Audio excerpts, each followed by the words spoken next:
Hello दोस्तों, पैसेनॉमिक्स में आपका स्वागत है। और आज हम fix deposit and mutual fund in दोनों में क्या डिफरेंसेस है और इसमें आपको टैक्स बेनिफिट क्या आ सकता है, ठीक है। लॉन्ग टर्म शॉर्ट टर्म के लिए क्या टैक्स इम्प्लीमेंटेशन है, ठीक है। और रिटर्न्स में कहाँ पे ज़्यादा रिटर्न्स मिल सकते हैं, इसके ऊपर हम चर्चा करने वाले हैं।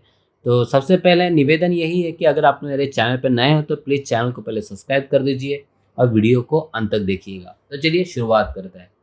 तो जैसे फिक्स डिपॉजिट क्या है वो भी हम जान लेते हैं। काफ़ी समय हमें उसके डाउट पता मतलब पूरी तरीके से जानकारी नहीं होती है कि इतना ही पता होता है कि बैंक में पैसे मैं काफ़ी समय के लिए रखूँगा तो एक रेट ऑफ रिटर्न मुझे वहाँ पे मिलेगा फिक्स वाला, ठीक है।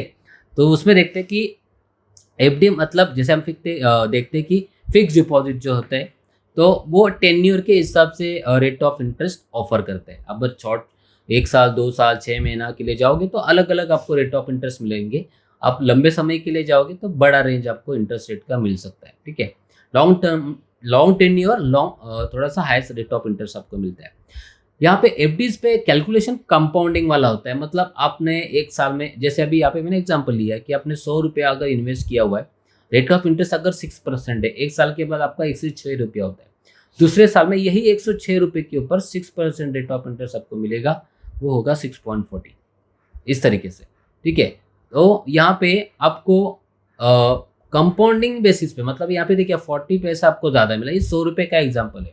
तो यहाँ पे आप लाख रुपये भी डालते हैं तो आपको 6,000 अगर रेट ऑफ इंटरेस्ट मिलता है तो नेक्स्ट टाइम आपको वहाँ पे 400 रुपीज़ रेट ऑफ इंटरेस्ट, मतलब 400 रुपीज़ आपको ज़्यादा मिलेंगे। ये होता ही है एफडी की कंपाउंडिंग वाली वहाँ पे बेनिफिट, ठीक है। तो ये हो गया एफडी। उसके बाद अभी हम देखेंगे जो हमारा फिक्स डिपॉजिट का जो इंटरेस्ट रेट है किस तरीके से नीचे आया है। देखिए पहले 1996 में 12% था, 99 में ये हो गया 10% के ऊपर, उसके बाद 2000 में सीधा 7%, और बाद में 2008 में थोड़ा जब मार्केट क्रैश हुआ था, ओके, तो उस समय 9% हुआ, और अभी रिसेंटली जो है 6 to 7% के बीच में ये चल रहा है अभी, ठीक है। तो यहाँ पे होता क्या है ना कि हम लॉन्ग टर्म के लिए म्यूचुअल फंड में सॉरी एफडीज के लिए अगर जा रहे हैं ना, तो जो सीनियर सिटीजन होते हैं उनको बहुत दिक्कतें आती, क्योंकि रेट ऑफ इंटरेस्ट जो है अगर गिरते हुए अगर चले गए तो फिर वहाँ पे दिक्कतें उनको आ सकती हैं। तो यहाँ पे अगर 25 साल तक अगर आप कोई एफडी डालते हो तो थोड़ा सा आपको वहाँ पे डिक्लाइन इन इंटरेस्ट रेट की वजह से दिक्कतें आ सकती है। जैसे अभी आप देख रहे हो कि कोविड-19 की वजह से भी एफडीज के रेट कम कर दिए यहाँ पे, ठीक है। तो on the post tax basis अभी टैक्स की बात करेंगे तो एफडी जो है दोस्तों, इसका जो इंटरेस्ट है, ओके, ये इन्फ्लेशन को बीट नहीं करता है, ओके, काफ़ी हद तक बीट नहीं कर पाता है क्योंकि ये फिक्स रेट ऑफ रिटर्न होता है और ये टैक्सेबल भी होता है, ठीक है। अकॉर्डिंग टू जो भी आपकी इनकम टैक्स स्लैब है, ये टैक्सेबल भी है। मतलब ओवरऑल देखा जाए तो एफडी ये इन्वेस्टमेंट प्रोडक्ट बनता ही नहीं हमारे लिए, क्योंकि जो टैक्सेशन आएगा उसके ऊपर भी वहाँ पे यू नो आपको जो रिटर्न मिल रहा है उसमें से भी वो वहाँ पे डिडक्शन होता है। तो टैक्स की बात करेंगे जहाँ पे आपको बेनिफिट चाहिए, ठीक है, एज कम्पेयर टू एफडी, तो म्यूचुअल फंड भी एक अच्छी तरीके से आपको वहाँ पे टैक्स बेनिफिट दे सकता है। तो वो टैक्स बेनिफिट क्या है वो भी हम देखेंगे। तो इन्फ्लेशन का प्रोटेक्शन इसमें नहीं है, ओके, क्योंकि इंटरेस्ट रेट कम होते हैं इसलिए। तो म्यूचुअल फंड में क्या होता है, तो पहले म्यूचुअल फंड जान लेते हैं। तो म्यूचुअल फंड सिंपल है, एसेट मैनेजमेंट कंपनी जो होती है एएमसी, इन कंपनी की जो फंड मैनेजर होते हैं एक पूल अकाउंट में आपका पैसा लेते हैं और अलग अलग इंस्ट्रूमेंट में वो इन्वेस्ट करते हैं, ओके। तो म्यूचुअल फंड पोर्टफोलियो जो होते हैं ये स्टॉक्स और बॉन्ड्स, ओके, इसमें पैसा लगा के आपको यूनिट्स देते हैं। तो इसमें जो होता है आप आपके फाइनेंशियल नीड्स अचीव करने के लिए म्यूचुअल फंड में पैसा डालते हो, ठीक है। तो प्राइमरीली इक्विटी में ही ये पैसा जाता है और सेकेंडरी जो है डेप में जाता है, ठीक है। डेप मार्केट मतलब बॉन्ड्स मार्केट में। तो जो आपका प्राइमरी ऑब्जेक्टिव है इक्विटी म्यूचुअल फंड, एक क्या होता है कि कैपिटल एप्रिसिएशन, ओके, और डेप का क्या होता है जनरेट रेगुलर इनकम की, क्योंकि फिक्स इनकम वहाँ पे मिलता है, रिस्क कुछ नहीं होती। भाई investing you should choose scheme. अभी यहाँ पे अलग अलग स्कीम होती है, म्यूचुअल फंड का वीडियो आप मेरा देख सकते हो, अलग अलग स्कीम होती है और फायदे क्या होते हैं उसके ऊपर भी मैंने वीडियोस बनाई हुई है। तो लॉन्ग टर्म के लिए अगर जिस फंड मैनेजर का ट्रैक रिकॉर्ड अच्छा है या फंड का ट्रैक रिकॉर्ड अच्छा है तो उसमें आप निवेश कर सकते हो, लेकिन उसके लिए भी आपको 3 5 से 10 साल के लिए रुकना पड़ेगा उसका एवरेज आपको कैलकुलेट करना पड़ेगा, उस हिसाब से आपको स्कीम बनानी पड़ेगी। अभी इक्विटी ऑफ डेट के रेट ऑफ दिखेंगे यहाँ पे रिटर्न्स में, एवरेज परफॉर्मेंस है। 3 साल में इक्विटी ने एवरेज 5 तक का रिटर्न दिया हुआ है, 5 साल में 6 to 7% और 10 साल में 11 से 13%।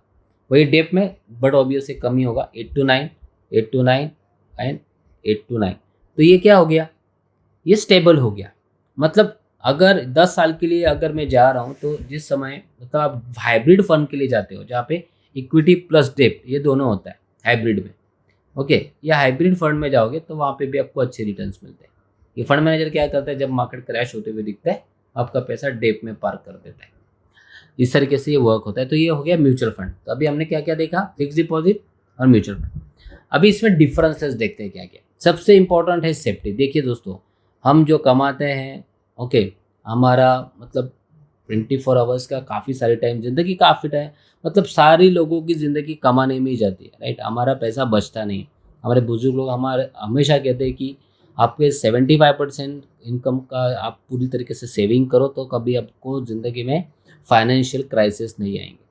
तो बहुत इंपॉर्टेंट होता है। हम क्या करते हैं, पहले खर्चा करते हैं, बाद में बचाने का सोचते हैं। तो वही डिफ़िकल्टी है, बाकी कुछ नहीं। अगर आप पहले सेविंग का देखेंगे, बाद में बचा हुआ पैसा खर्च करने का अगर आप सोचते हो, काफ़ी हद तक आपके फाइनेंशियल प्लानिंग जो है अच्छे बनेंगे और आप फाइनेंशियल क्राइसिस आपको कभी ज़िंदगी में नहीं आएगा। तो सेफ्टी फर्स्ट है। हमें एफडी जो है बहुत ही सेफ इन्वेस्टमेंट प्रोडक्ट है, क्योंकि यहाँ पे मार्केट की कोई रिस्क है ही नहीं। और म्यूचुअल फंड में देखा जाए तो स्कीम के हिसाब से रिस्क जो है डाइवर्सिफाई है। आप ग्रोथ में जाते हो तो ज़्यादा रिस्क है, डेप में जाते हो तो कुछ नहीं है, और बैलेंस में जाते हो तो मॉडरेट है। लिक्विडिटी, तो लिक्विडिटी म्यूचुअल फंड में ज़्यादा है एज कम्पेयर टू एफडीज, क्योंकि एफडी में ऐसा मीडियम हाईली लिक्विड है ही, ऐसा नहीं है, लेकिन इसके ऊपर पेनल्टी लगती है। जैसे आप देखते हो कि अपने 5 साल के लिए एफडी डाल दिया, जल्दी प्री मैच्योर करने के लिए जाओगे तो कटिंग होती है उसमें। म्यूचुअल फंड में अगर आप ओपन एंडेड म्यूचुअल फंड लेते हो जो कभी भी लेके आप एग्जिट कर सकते हो, उसमें कोई प्रॉब्लम नहीं। लेकिन अगर आप जो क्लोज एंडेड वाले लेते हो तो एग्जिट लोड लगता है। ओके, तो आपको ये भी देखना है कि एग्जिट लोड किस में अगर होता है तो वो आपको शॉर्ट टर्म के लिए भी दिक्कतें दे सकता है। ओपन एंडेड भी वहाँ पे लिक्विड ही है, लेकिन उसमें भी एग्जिट लोड लगता ही है।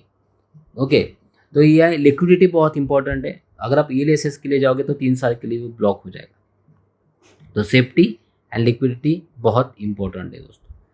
रिटर्न्स की बात करेंगे तो एफडी में तो एश्योर रिटर्न है, लेकिन म्यूचुअल फंड ये मार्केट से लिंक है, तो रिटर्न ज़्यादा भी हो सकते हैं और कम भी हो सकते हैं। तो थोड़ा यहाँ पे वही है, रिस्क है तो इसके वाला अपना वहाँ पे क्राइटेरिया है।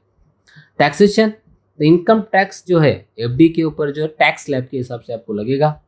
म्यूचुअल फंड में दोनों है, short term and long term income tax advantage है। अगर आप ईएलएसएस में जाते हो तो 3 साल के लिए 1.5 लाख रुपए तक आपको एग्जम्पशंस वहाँ पे मिलते हैं।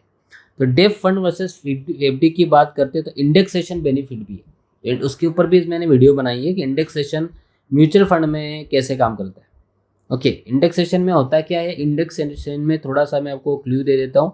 इस पे इन्फ्लेशन को कंसिडर किया जाता है। ओके, जैसे हमने देखा कि एफडी इन्फ्लेशन को बीट नहीं कर सकती, वैसे म्यूचुअल फंड को क्या इंडेक्सेशन लगाया जाता है और उसके अकॉर्डिंगली इनकम टैक्स में डाला जाता है कि अभी पहले इन्फ्लेशन कम था अभी ज़्यादा है, तो पहले रिटर्न कम था अभी ज़्यादा है, तो जिस परसेंटेज में इन्फ्लेशन बढ़ा है उसको वहाँ पे ऐड किया जाता है और आपको उसमें बहुत ही अच्छी तरीके से कैलकुलेशन करके आपका टैक्सेशन कम हो जाता है।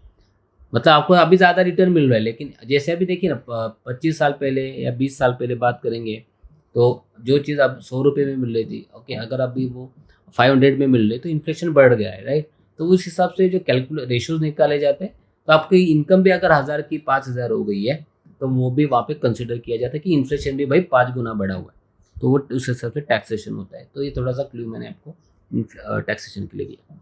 और द लास्ट वाला जो है वो है कौन रेगुलेट कर रहा है, तो ये एफडी जो है ये आरबीआई रेगुलेट कर रहा है और बैंकिंग वाला है म्यूचुअल फंड ये सेबी रेगुलेट करता है, ठीक है।